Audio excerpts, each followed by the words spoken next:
Hey everybody, welcome back to The Collective. I have another fantastic show for you today. It is early morning and I am still waking up, so I am very excited to get this show rolling. Now, while I am excited, y'all should be too. Hit the like button, subscribe to the channel, hit the notification bell, do all of those good things to get your emails in the morning, the early morning when we go live here in the North America, I guess, for everybody, and except for Shaun. Late night for Shaun right now, so it's he's loving life, eating all kinds of awesome food.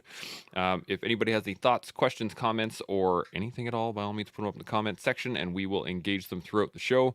Today, we are going to be talking duty and responsibility, which I cannot be more excited to talk to Fran about because he knows all about these things. So I'm going to rely on him heavily as, again, I woke up early this morning. So it's very difficult for me. Like, it's so early.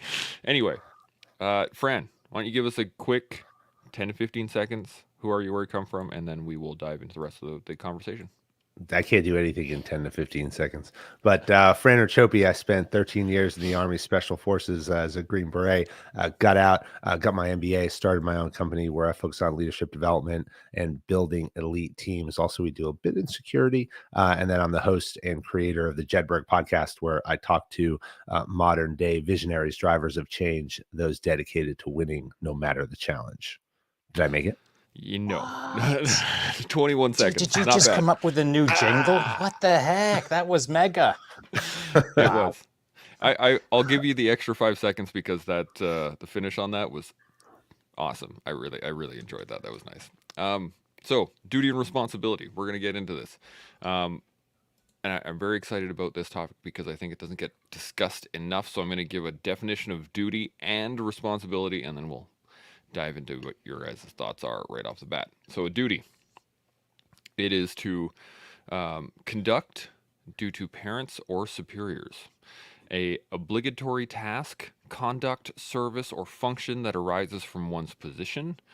A moral or legal obligation, and service required under specific conditions. So that's basically what duty is. Responsibility is the quality or state of being responsible, such as moral, legal, or mental accountability, um, and then something for which one is responsible. Now they're pretty broad definitions, and I want to get into each one kind of separately, and then we'll put them together. But what's your guys' first thoughts on duty and responsibility, Fran? What do you think? I was looking for something over here on my desk that actually kind of lays some of that out. But oh yeah, here we go. All right, so here's what I would say. Duty is responsibility. Okay, because I think that there's another part of this which is accountability, and they used accountability in their definition of responsibility, which kind of throws me off a little bit. But let's talk about responsibility. What's responsibility? Responsibility is about knowing. It's about knowing your role and knowing your job. Okay. Those two things are different, right? If you want to say duty, you define duty, that's kind of like your job. It's kind of like the stuff you have to do. It could be your professional job, it could be your job as a parent, as a spouse, whatever you want to name it. But responsibility requires you to know your job. Your duty, your job, that's your job description. Those are the bullet points that get posted on LinkedIn, right? Those are the things that you do every day. You could go down that list and check them off. Okay, this is part of that job that I have. It's very tangible. So I have to know those. I have to know the things that I actually have to do every day. Now let's talk about role. Role is different than job. If job are the things, the list of tasks that I do, role is where I sit in the organization. That could mean that I'm the CEO, it could mean I'm an executive, it could mean that I'm entry level or mid-level manager. Wherever you find yourself in that organization, you have to then know where you fit, why you fit in that place, and how, where, and why you sit in that role. It is affected by that list of things, that duty that you have every single day, and the responsibilities that you have every single day to bring to the broader team. So you have to know those things. If you know those things, Now you can execute responsibility because there's clarity. The single greatest source of friction in the workplace is actually role confusion and lack of clarity on what your duties, and let's call them duties and responsibilities, but what that list of things are that you're supposed to do every single day. So that's duty and responsibility, knowing my job, knowing my role. Now we can take it a step further and we can talk about accountability. And why is responsibility important? Because that breeds accountability. How can I, and define accountability, how can I accept everything that I do or my team does, good, bad, or indifferent, if I don't have clarity on what it is that I'm supposed to do every day? And I don't have clarity on where I fit in the organization, because that breeds acceptance. Accountability is about acceptance of my job, of my duty, of my responsibilities. That list, I accept them. I say, yes, got it. I see this list. I know it. I understand it. And I'm going to accept that every day when I come here, I'm going to do these things. I might have aspirations to do more. I might have aspirations to do something else, but I'm still going to come in every day because this is what my team expects me to do. This is what my leadership expects me to do. This is what my subordinates expect me to do. And I'm going to do that. And then that there, and I'm going to accept that. And then I'm going to accept my role. And it means I'm not going to come in and start walking around like I'm my boss or my boss's boss and I have all these answers. I'm not going to micromanage the rest of my team because I think it's easier or I could do their job better, right? I'm going to come in with the acceptance of this is my role in the organization. This is how I empower and lead up, down, across, and outside of my organization. And I accept that too. Again, I might have aspirations to do more. I might have aspirations to do something else, but I'm still going to come to the place every single day with this acceptance of where I am today and do the very best that I can within the confines and the understanding of what my responsibility is. Okay. Bam. All right. So that's the end of the show, That's everybody. it. Thanks everybody for joining us. Shaun, you got any thoughts? That was pretty freaking deadly, I gotta say that. I Right? mean, I think, first of all, Fran. Secondly, I think where things go wrong is the duty should just simply be duties. And that's where the confusion occurs. People misread duty and responsibility as the same thing. Duties, those are the list of things, as Fran stated. Those are your duties. That is your duty to do your duties. Those are the list of things, as Fran stated. And you're responsible to them. And the only way that you can understand whether you're checking off those boxes is if you're either holding yourself accountable or someone else is holding you accountable. So he cracked out the three key words for me: duty, responsibility, or duties, responsibility, and accountability. Now, I think that, as Fran laid it out, that has never been laid out in, well, most military organizations that I've been involved with. So now I've got to ask you a follow-on question, Fran. Did you get that from the MBA world, or was it clearly driven into you, as clearly as you just stated, within the Green Beret world? The short answer is I have no idea. It's just how I think about it. So I use this term effective intelligence. So when we talk about these 9 characteristics that are used by Special Operations Command in America to recruit, assess, and develop elite talent, one of those characteristics is effective intelligence, and that is defined as taking the experiences, the aggregate basically the compounding of all the experiences that we've had in our life, and that shapes your future decision making, and it shapes your perspective on the world, right? And so I think when I look at responsibility and accountability, I really start thinking about, like, what are those experiences that I've been in, and how does that then play into, like, my perspective on building a mentality that combines these things, because ownership is a word that is the other piece, right? And so I've actually thought about it in my leadership programs, so I've developed these 5 components of a performance mindset that I train in these leadership seminars. And we have this formula in there, and that's responsibility plus accountability equals ownership. And a lot of times in so many organizations, you'll hear leaders say, well, there's no ownership in my organization. Well, what do you really mean? How do you define ownership? How do you bring ownership? Because what do we want when we say ownership? It means that we want people within our organization, leaders at all levels, everyone around us, not just certain aspects, to stand up and say, I've got this. I've got this in the good. I've got this in the bad. I've got it in when it's okay, right? But I'm going to own every part of my job and the results of my job. Okay. Well, how do you break that down? You have to get people to understand, well, when I talk about ownership, what do you actually have to do?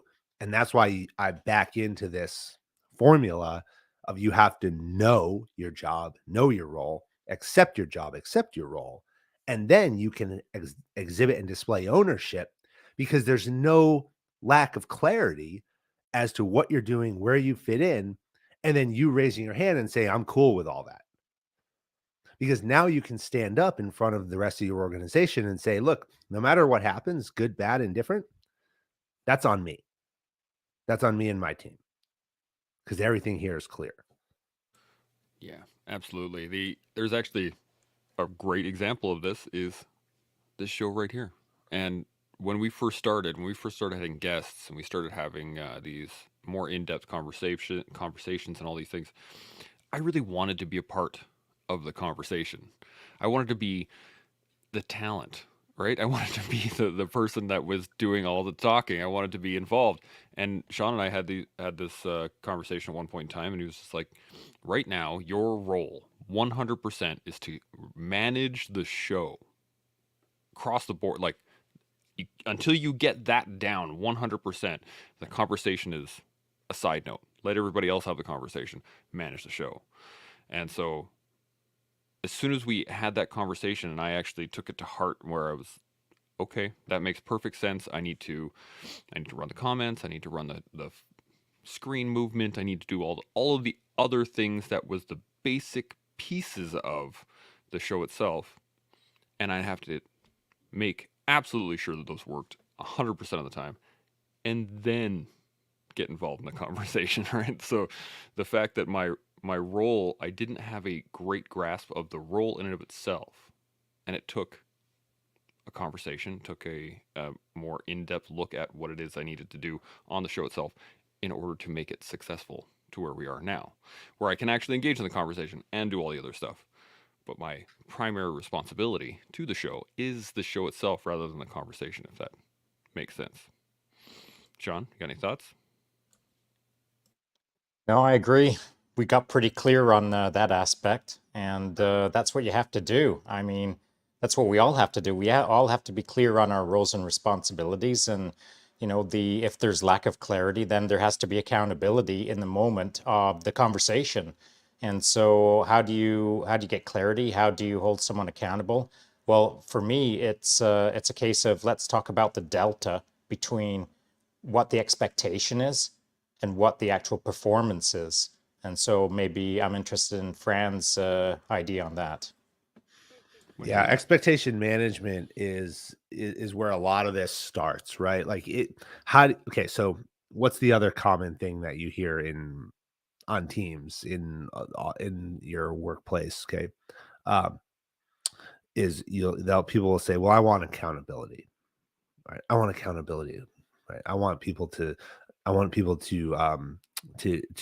execute on things and then be able to hold them accountable for the results. Well, how do you do that if there's no clarity on what it is they're supposed to do every day? And what happens in organizations, especially, I don't want to use the word immature, but I'll say younger organizations in their life cycle. Okay. And I'm not talking about like a Bank of America or a Procter and Gamble or Johnson and Johnson, right? Who have hundreds of years of just compliance kicking them in the butt, right? Where they've got to have very defined and descript. They can't do anything right without some legal review. And there's just this detailed list, and everything fits into the matrix in its own certain way. Talking more about smaller organizations or younger organizations who've organically grown, startups. You see this a lot in where they'll say, well, that person's just a cool dude, and they're really smart.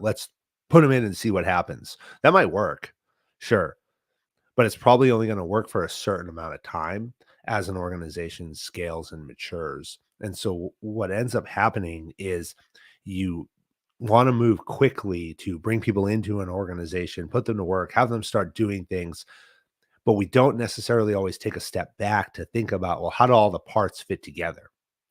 How do they all work? How do they interact with each other? What are we asking them to do?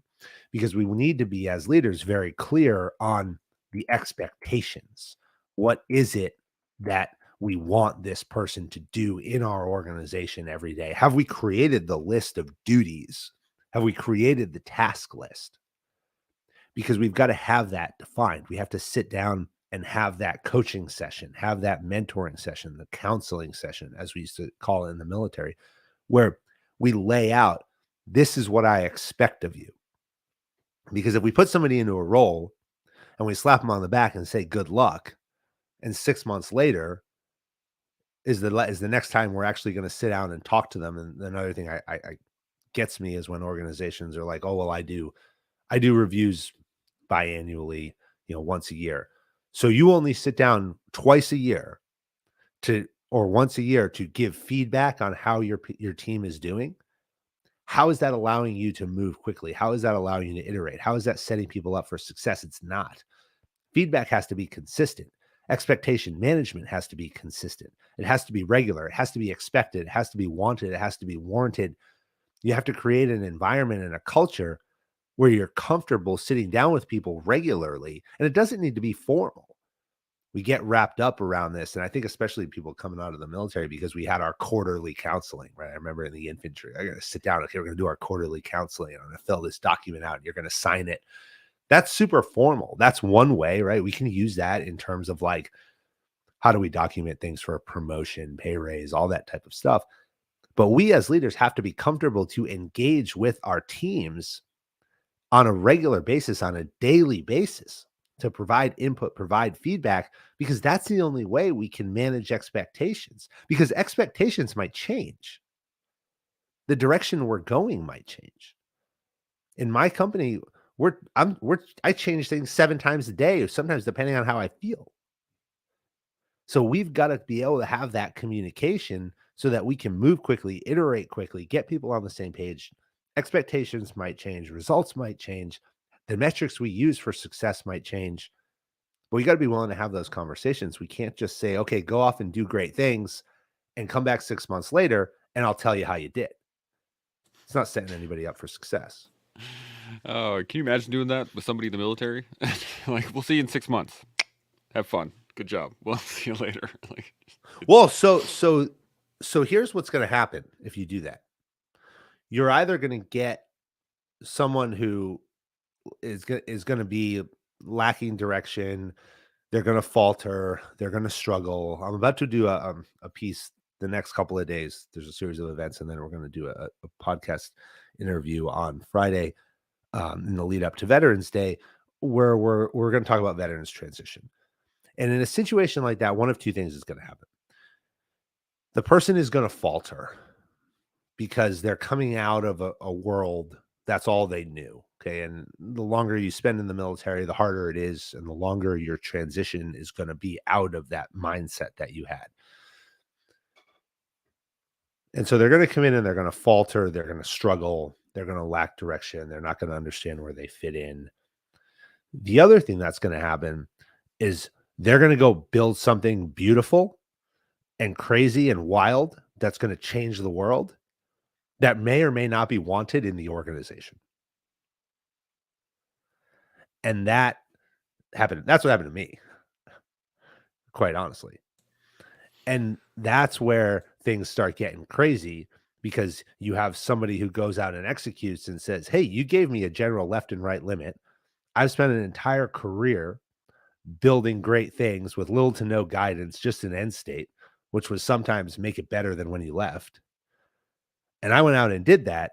And now you're telling me you don't like it. What'd I do wrong? that's a tough question, man.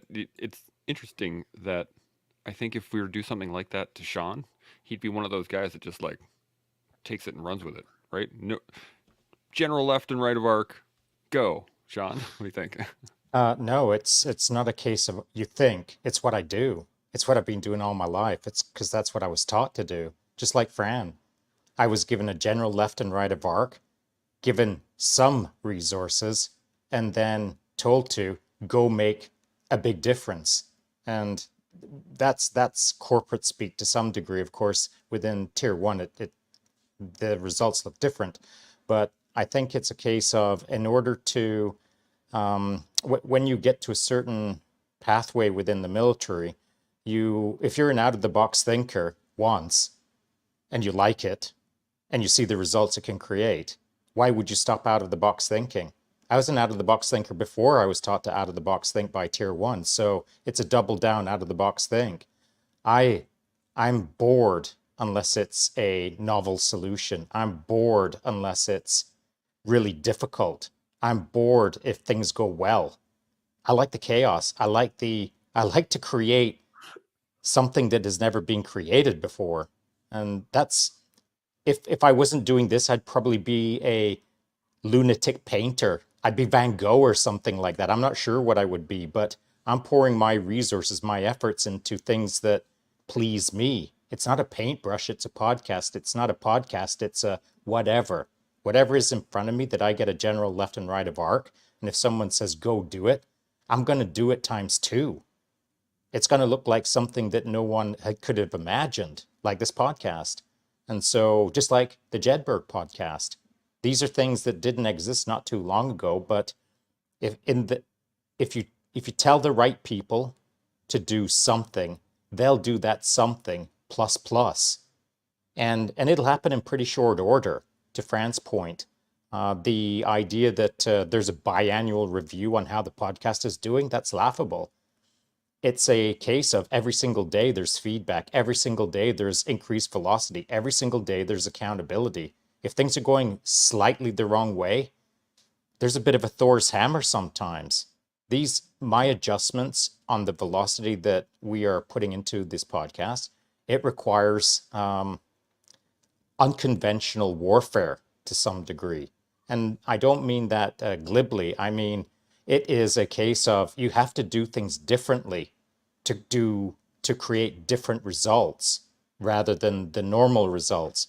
And sometimes those different results aren't appreciated initially. Sometimes, and at the back end, in the fullness of its outcome, whatever the project is, sometimes the project's outcome might not be what anyone wanted, including yourself.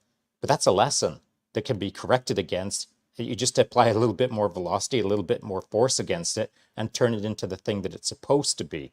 And so I think that unconventional warfare, unconventional business, unconventional podcasting, these come natural to certain people. It was taught to me, but it probably was always in me anyway. So to your point, Chance, I think it's a simple case of, yeah, that was inevitable. Bam, just like that. Fran, you got a point? You look like you got a point. What are you thinking? Yeah, I always have a point. I think Shaun's spot on because I think what he's saying is you have to love the process.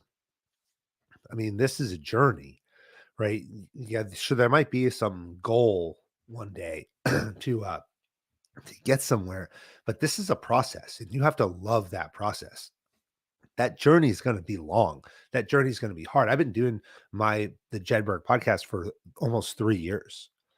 We've got 160 plus episodes. Yesterday was our best day ever by stats.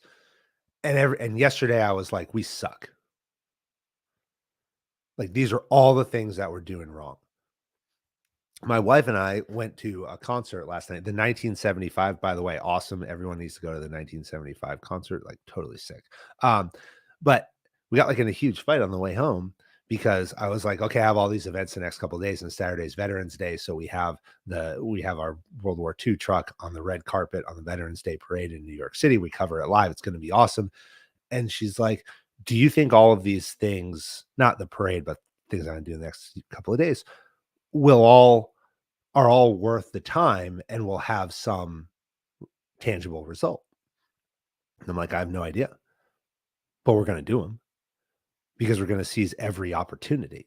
I'm going to keep seizing every opportunity to continue to do more because I don't know what's going to come of it. But what I know is that nothing's going to happen if I sit here at this desk and I do nothing and I wait for opportunity.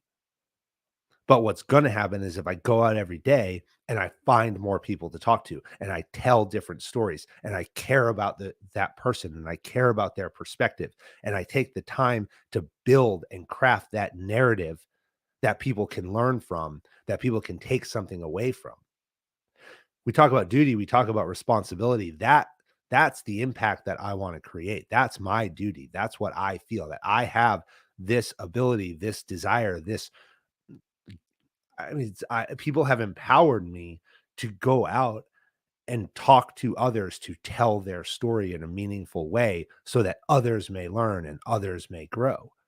And that's what I want to do every single day when I wake up. And do I know that, oh, from this conversation, I'm going to get this, this, and this? I don't even care.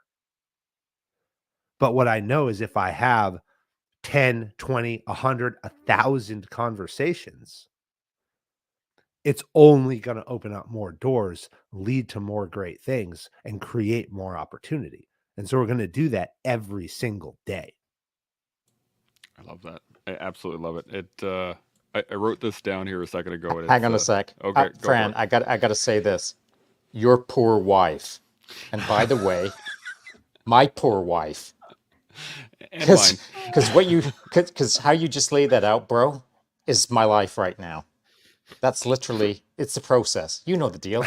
You've been in it 3 years. I've been in it not quite a year, but it's a freak show, and I love it, man. It's I don't even care what shows up tomorrow. I'm gonna freaking smash the process, and it's because I have to. It's not even that I want to anymore. I have to. Inside of me, it's my guts demand me to do this now, even when I don't want to. It's obligatory. It's my, I don't know what it is. It's my calling, as some people say. And that's a hard thing to explain. I can't explain it to my wife. I can't explain it to my kids. I can't explain it to my next door neighbor. I might be able to explain it to you, Fran, since you're literally parroting what is going on in my head.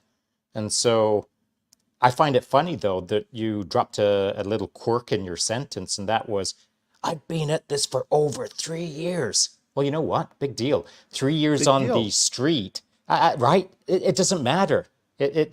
3 years, 10 years, a million years. But now here's the other fascinating part. 3 years to you is different than 3 years to someone else. And so when you say I've been at it over 3 years, that's a velocity that a lot of people can't understand. And so that 3 years is like 1,000 years. Not quite, but you get the point. So I think that I'm loving this conversation.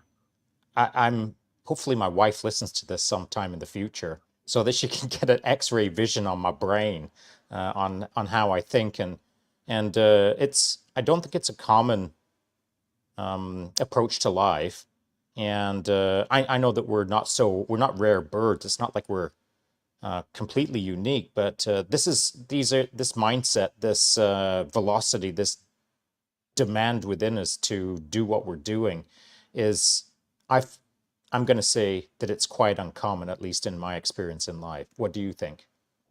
Let me give you a couple of data points. Okay. And this is what I go back to, because you're absolutely right. 3 years is a long time and 3 years is nothing. Okay. And I look at like the body of work for the podcast and I say, okay, whoa, we've done 160 episodes. And I only forgot my microphones one time, but that's a story for another day. Just happened last week. But that's a long time. Okay. But it's also not when you start looking at the competition. Look at the people who are the most successful in your industry. There's no such thing as an overnight success. I don't care what anybody says. It's not true. Okay. I went to Taylor's, I'm going to admit it. I went to Taylor Swift when she opened for, I don't remember if it was like Rascal Flatts or Toby Keith in like 2007. Okay. Now she's the number one star in the world. But in order for her to get to even on that stage in 2007, which was quite a number of years ago, right? she had worked for quite a number of years to get to that point. She didn't just wake up 6 months ago and be like, "Oh, look, Taylor Swift started an Eras tour, and now she's the number one celebrity in the world."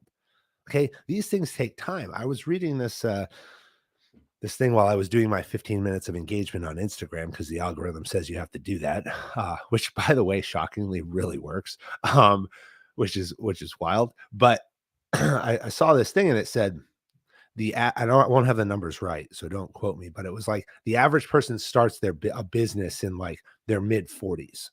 The average millionaire is like early 50s. Okay, the average billionaire is like mid 60s.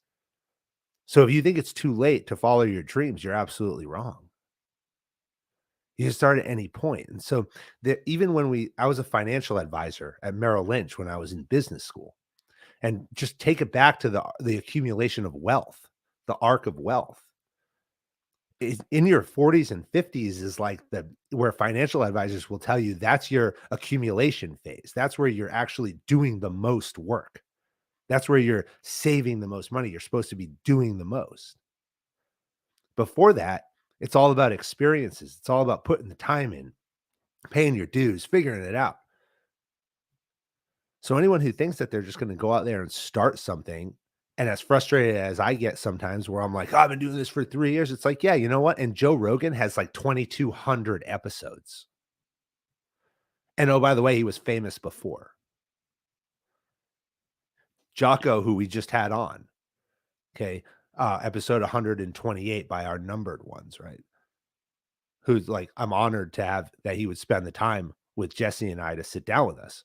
But he's got like 500 episodes. Tim Ferriss has like 1,000 episodes. So it takes time, even when you're well known, even when you have all this backing behind you. You still got to put the time in, you still got to put the work in, you still got to seize every opportunity and be excited about that process. And then who cares where it leads you? Because it's going to take you somewhere. So the goal is not to focus on the goal. The goal is to focus on what do I do today to do the right thing, put the time in, create an impactful product, and what opportunity can I have tomorrow because of that? I like that. I like that a lot. I wrote down earlier the the need to do extra without requiring reciprocity. And I wrote that in there as you guys were talking about, duties and responsibilities and things like that, and the fact that the other line I heard, and I can't remember where I heard it from, but I think it's fantastic, is it took me 15 years to be an overnight success. Right?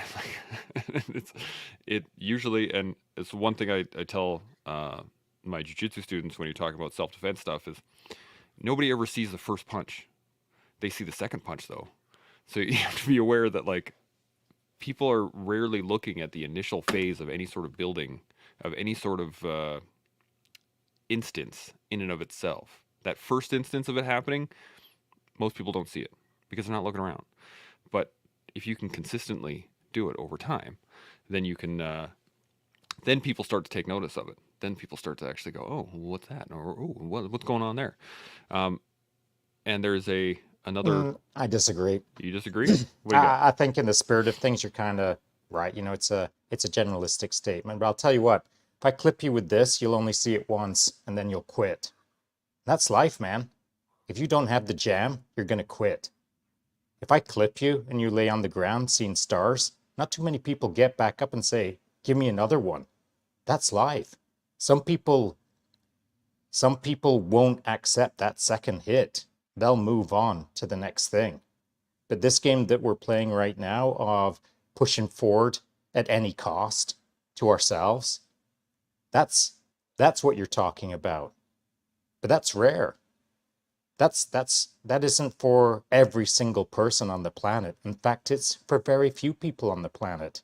If I smoke someone and they fall down, it's rare that they get back up and say, "That was awesome. Give me that second now that I'm seeing it."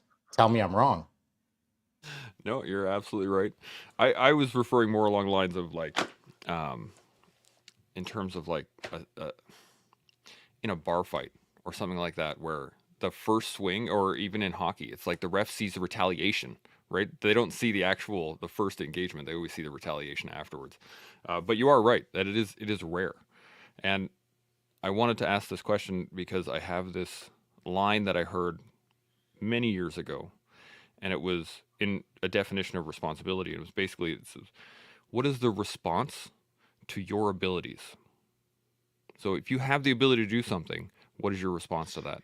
That is your responsibility as across the board. So if you have, as you were saying earlier, Fran, through the military, you get taught a bunch of skills. You get desensitized to a bunch of different information, and you get you get to a point where you hear gunfire, and we run towards the gunfire, right? That it is, oh my god, like the reaction kicks in, and you just start to work. So I'm wondering what your guys' thoughts on that is. That your responsibilities are your ability, your what you respond to your abilities, if that makes sense. Fran, what do you think? I'm Not catching? I'm often at a loss for words, but I am a little bit here. Here's what I'll will tell you, okay? Because you invoked the military dynamic of this. This is why the military builds great leaders, because they put you in charge, and then they take you out of charge, and they put you in a staff role. Okay, then you learn some more things. You see it from a different perspective. Then they put you in charge again. Only this time of could be more people, could be less people. Okay, could be specialized people. Then they take you out of charge and they put you back in the staff role. They send you to school here and there, give you some training. They put you in charge. They take you out. You see it from a different perspective. How's that different from a regular organization? Let's say I go work at Bank of America, okay, for the next 25 years of my life. I'm going to start as an associate analyst, okay, and then I'm going to work my way up, and then I'll be a VP, and then I'm going to be an SVP, and then I'm going to be an EVP, and then so on, right, up the chain. And I'm always going to just every time I get promoted, every time I do something else. Nothing against Bank of America, I love Bank of America, it's my bank, okay, but every time I do that, there's always like this increasing level of responsibility, or like you kind of end up with this mindset of like, it's up or out, it's up or out. The military to an extent is up or out, sure, over the totality of your career. But something comes from, hey, I was a detachment commander for 3 years of a special forces team, one of 18, where I thought the only thing that mattered in my whole unit was my one out of 18 teams, as much as I fought with my company commander who controlled 6 and my battalion commander who controlled 18, right? Who constantly reminded me, you're not the only team here.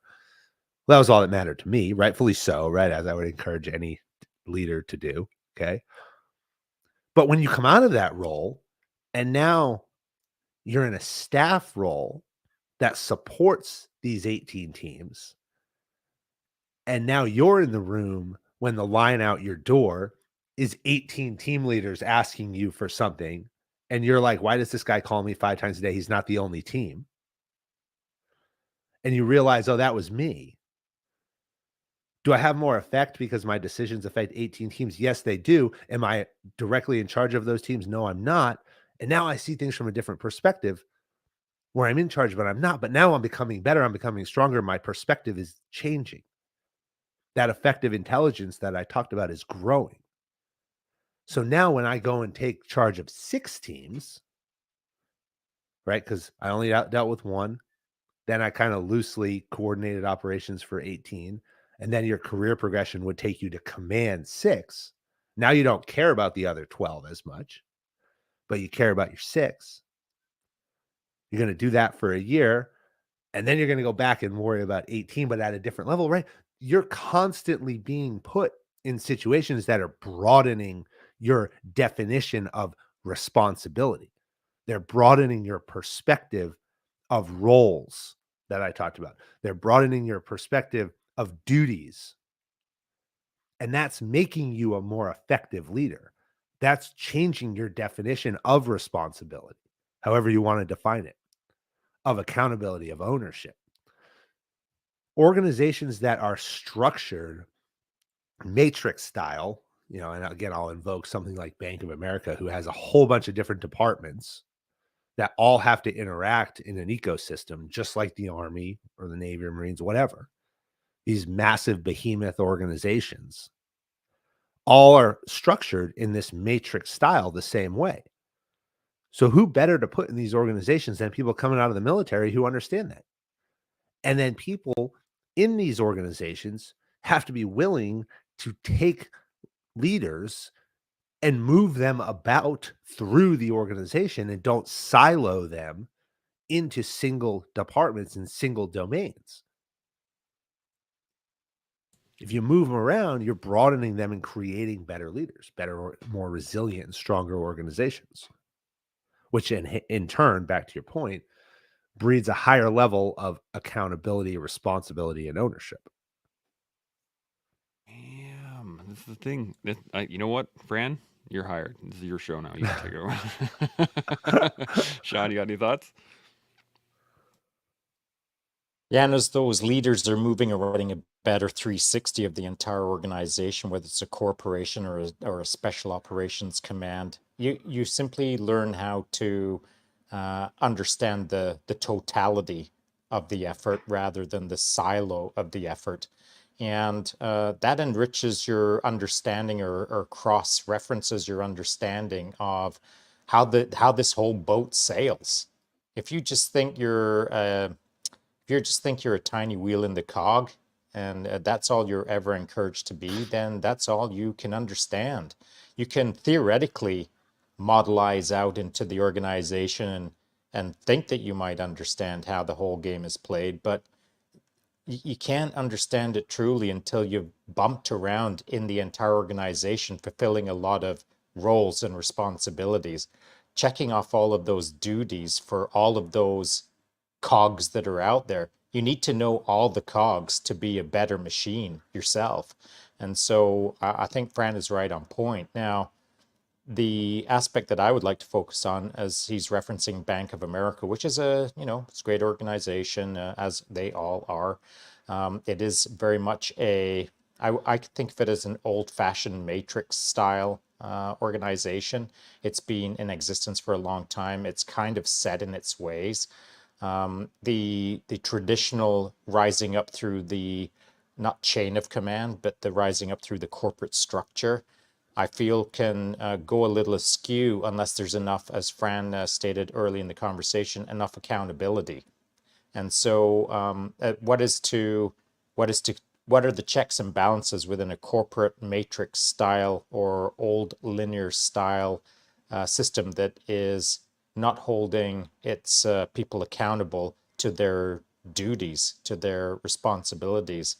I know I've seen it myself, but is there a better way to do it, do you think, Fran?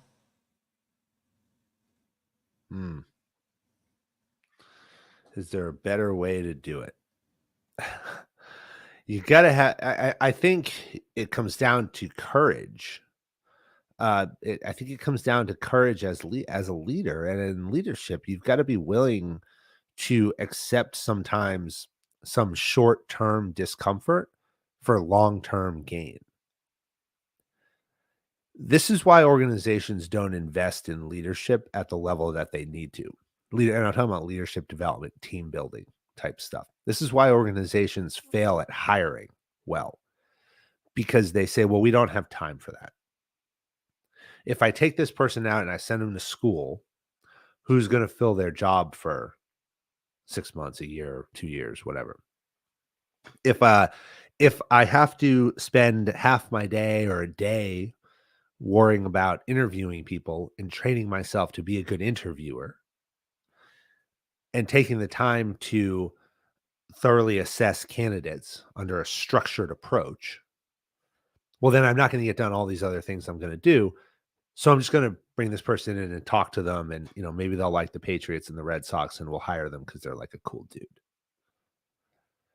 We make these mistakes every day because we don't have the courage to act, to take deliberate steps to slow down maybe there's short-term discomfort. Maybe I have to work extra hours. Maybe our organization isn't going to get done a couple of things that we wanted to get done while this person goes and gets their MBA at night, because we're going to lose them at 4 o'clock every day or whatever. But when they come back, they're going to be that much more effective. I run leadership seminars single day. Okay, we can do it coaching, do it however you want, but we do it single day, right? And organizations will say, well, we can't take 8 hours out of the day, 7-8 hours out of a week. And I said, so in a whole year, and oh, by the way, you've never done this. So I talked to an organization. They've been around for 10 years. I said, in 10 years, you've never taken one day and you've put your employees through a team building and leadership seminar. How do you know what you could have had? What's the opportunity cost that you missed? And think about one day where you probably sat around the office in 10 years and really didn't do anything.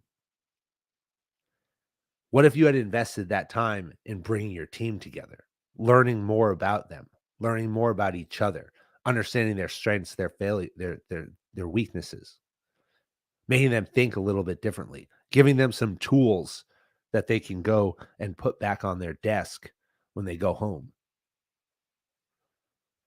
and then use. Like these are the things that are going to build great teams.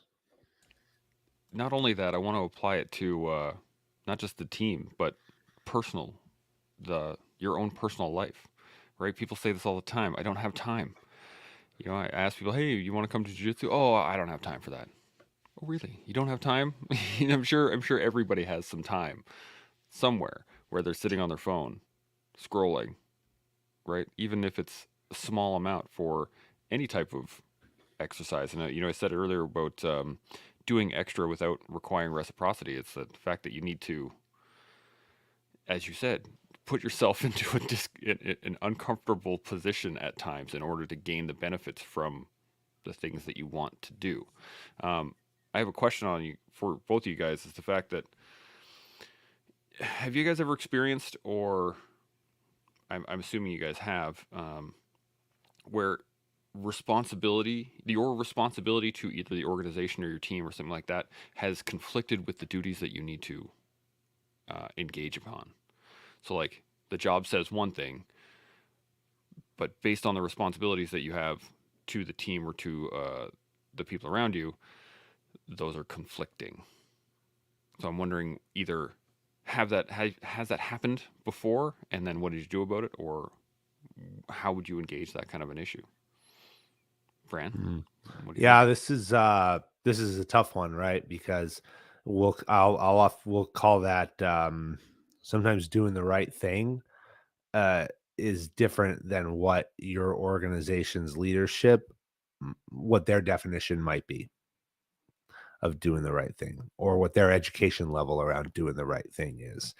I had a mentor who told me once in the security space that you have to be willing to accept a loss sometimes to get people to understand the greater picture and the perspective. And I struggled with this. I do struggle with this still, because let's talk about, if you talk about security for a second, right? And you're an experienced special operator, and you've seen security environments all over the world, and now you're working with clients, right? Who are constricted by perspective, budget, environment, a lot of other factors that we often didn't really think too much about when we were creating security environments in the military. You can look at something and say, well, these are the 5 things that you have to do, because we think about a zero risk environment, right? We say, well, if you do these 5 things, then nobody's going to break in. You're not going to have workplace violence issues. You're not going to have all these things, right? And then if you do, these are all the things that are going to happen in order for you to figure out exactly what happened and make sure it never happens again. And so we'll often go in with this mindset of like all or nothing. Do all these things. This is the right answer. If, like you got your knife hand out, if you don't do these things, you're stupid. It doesn't matter. You don't know what you're talking about, do them. And this is the hard line in the sand because it's the right thing to do. Absolutely. It may very well be the right thing to do. But at the end of the day, we might not be the decision maker on that thing. And so what's our duty? What's our responsibility? It's to educate and inform, give the decision maker all the data they need to make a decision. But just like in the military, when we had those opportunities, when the decision is made, if it's not our decision, we execute. We have to execute. Now, if it's morally unsound, if you have some moral obligation inside where you don't want to assume a certain level of risk, then you have to decide for yourself if that's an organization you want to be a part of based on those decisions that are being made. But I'll tell you what you can't do from experience. You can't double down and walk around and keep punching everybody in the face and saying, you're going to do it this way. I don't care what you do, because at the end of the day, it's not your organization and you get to go be successful somewhere else. 100%. Shaun, you got any thoughts on it? Yeah, I've gone off and been successful in some other locations because I've done exactly that. And you gotta learn these lessons. I mean, you gotta learn. They're different environments. When you've got all the resource and all the command structure and all the things lined up behind you, and you've got a reputation of getting things done. Well, that's one thing, but outside of the military, it's a different environment and it's a different focus and it's a different velocity and it's different expectations. And so it's often, I'm going to loosely state it as a generalization, it's often a compromise rather than a best case scenario execution. And so that compromise, I'm not saying it's a good or bad thing. I'm just saying it's less than you would like, but it's enough to get the job done that you're satisfied with. And that's key to me, because I can't step in and make recommendations and then the pushback is, well, we're not going to do all of those things. And then I just shrug my shoulders and say, cool, let's go for it. Because I don't want to be aligned with that. I don't want to party to that. I don't want my name on it. I don't want to be involved in it, because now it's kind of on me if it's unsafe, we'll call it. So I think that there is a negotiation process whereby you can, as Fran said, lay out all of the options. You can strategize with senior leadership and highlight a plan moving forward that everyone can agree with. But I think at some point, for me, there's been times where I just couldn't align with the fact that the compromise is too large. Because on paper, the compromise is okay. But once it gets pushed out into the real world and the accountability starts happening, that accountability can look a little bit more different than just impacting the bottom line of the organization. And so, of course, safety is paramount, and moving up from that, then there's other aspects in play. But as an individual acting in accordance with these sort of projects, I think that you have to be careful not to overinvest yourself blindly in the fact that, okay, well, none of my ideas are accepted, but I'm still going to go for it with and try to be involved in this as something that I would like to throw out there. Yes. Yeah. I mean, look, you have to be. What this guy told me when he said and I didn't listen to him. I do now. Is that you have to be willing to be able to stand there one day and say like, "Hey, I know this just happened, but remember when we had that conversation where I recommended we do this? These are the reasons why we didn't do it. Totally understand that.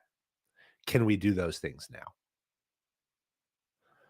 You'll want to be able at times to have that conversation. Right. Now there are things that are going to be like non-negotiable, right? Like, and we have to decide those things for ourselves. Like there are certain things that like we're not going to allow. Like I'm dealing with a client, tangentially. I not a client. I dealt with a proposal a few weeks ago where they were like, we want to pay, minimum wage for security officers in this one location in New York, and I'm like, I'm not going to do that. And they said, well, why not? That's what we're willing to pay. I said, great. Then there are lots of providers who will provide that service to you for that. But here's what's going to happen. You're going to get what you pay for. You're going to get robbed. They're not going to show up. They're going to go to sleep. Okay. And you're going to look at all these people and you're going to end up in a lawsuit where you're trying to shift risk for all these things that I'm telling you are about to happen. And so my standard is at a certain level, and I'm not going to engage in that activity. So I'm going to go find another opportunity. And we've got to be willing to do that. That is a really that it's funny that it seems like such an easy ask, especially from a military standpoint or former military standpoint, in that standing up for what you believe in and saying, holding that hard line of this is the standard, this is the bare minimum of what I expect is going to be X, and if that can't be met, then I'm going to walk. And I think for maybe the average citizen or the people walking around that have never really had to experience that level of, I don't know, digging your heels into the sand, of like drawing a line, dying on a mountain, whatever it is, being absolutely 100% sure this is not going to happen, or I'm not going to be involved in this, I should say. And so I'm wondering how to engage that type of ethical decision making across the board when you have no experience in it. Like, let's just say you're now an 18-year-old private, right? And you get told an unlawful order. You know it's unlawful, or you're pretty sure it's unlawful, but the sergeant's telling you X, Y, and Z to try and mitigate those feelings, to allow you to either follow along or say, no, I'm not doing this. And that's a military example, but within corporate life, that happens all the time. It's a slow erosion, I think, of ethics. I'm wondering what you guys think of how to engage that early enough, I guess. Fran, what do you think? Well, some of that's going to come with experience. I mean, I think you're going to learn. There's got to be a lot of hard lessons that get learned, and you can't beat yourself up over when it didn't go well. Just like I don't think I think you can celebrate wins and should celebrate wins and tell people about them. Yeah, I think I've said on here before, like, go on LinkedIn and be like, this really awesome thing happened to me, and don't start it with I'm humbled to say. Like, just be excited about it, but also be realistic and say, what else could I have done better? And what can I do better this time? Because if you're like, I did this perfectly, you're probably missing something that's going to come back later on and hurt you. So I think some of it comes from experience and the good and the bad. And I think that, also just understanding your vision and your values and that's going to come back to your character, and who are you and who do you want to be?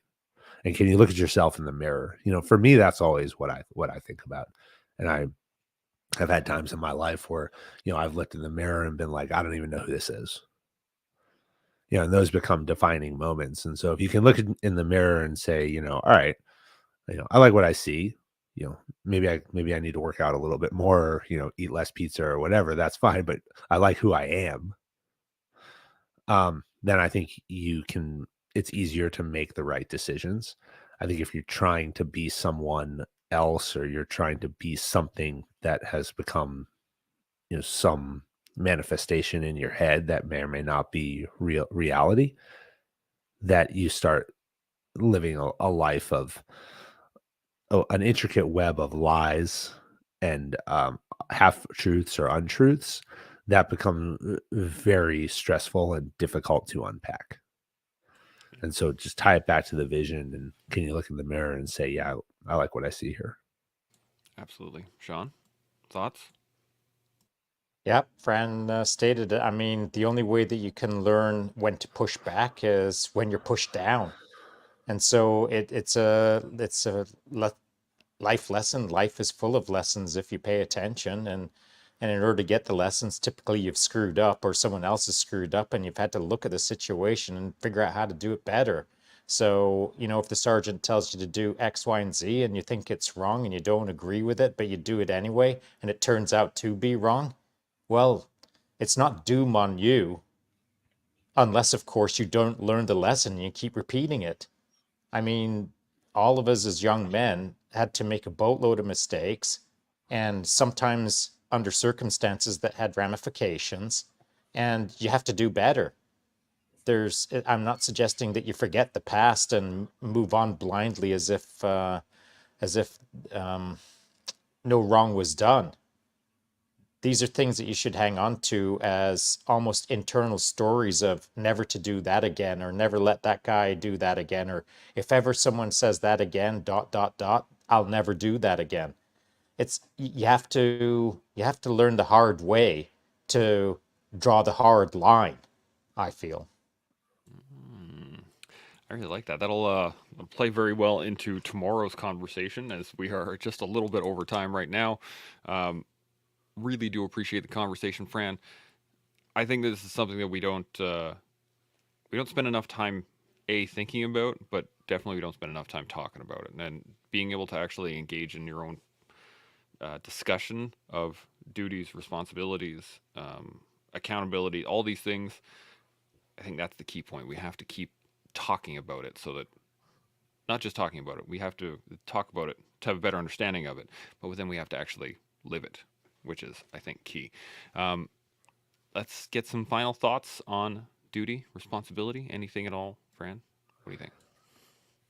Yeah, it's Veterans Day week here in America. So we talk about the ultimate definition of duty and responsibility. Okay, there's an entire population of folks, not only here in America, but also in Canada and around the world, who have served and have lived duty and responsibility to themselves, their brothers and sisters, and their nations. And as I reflect on what that means, not only for our past, but our present and our future, these are the leaders of the world. These and I say that because I truly believe that. And if you look at the culture of America specifically, our great institutions are a byproduct of the experience that comes out of our military service members. And we are at a point in time where duty, responsibility, service to each other as humans is probably at an all-time low. And this may not manifest itself in society today, but it certainly will in 5, 10, 15, 20 years as we look across the challenges of the next couple of decades. So I would challenge anybody to have the courage to go and serve. Have the courage, even if it's for a year, 2 years, 3 years. You don't have to make a 20, 30-year career of it. Most people don't. But go do something for yourself, number one, and for those around you, a society, and for your country, not today, but in the future, by going and really understanding what it means to have duties, be responsible, be accountable, and take ownership of everything you do, good, bad, and indifferent. That's my call to action this week. Bam. I like it, Shaun. Final thoughts? You just muted yourself. I agree. It's a universal phenomenon. We were just in Australia, and I was hanging out at a 24-hour solo world championship race with a Australian guy. I didn't know him before we started hanging out during the course of the race. And as it turned out, he served in the Australian Navy, and he served in the Australian Air Force, was over in Afghanistan, etc. Great guy. And I couldn't understand why we were so aligned, why it seemed like I was speaking to another leader. But as our stories unfolded later into the night, it turns out because he's been formally trained in leadership. Just like in Canada, as a senior leader or as a senior non-commissioned officer, you have to go to school to become a leader, as he had. And so it wasn't just all the same words, it wasn't just all the same thoughts, it was his presence that you can pick up on.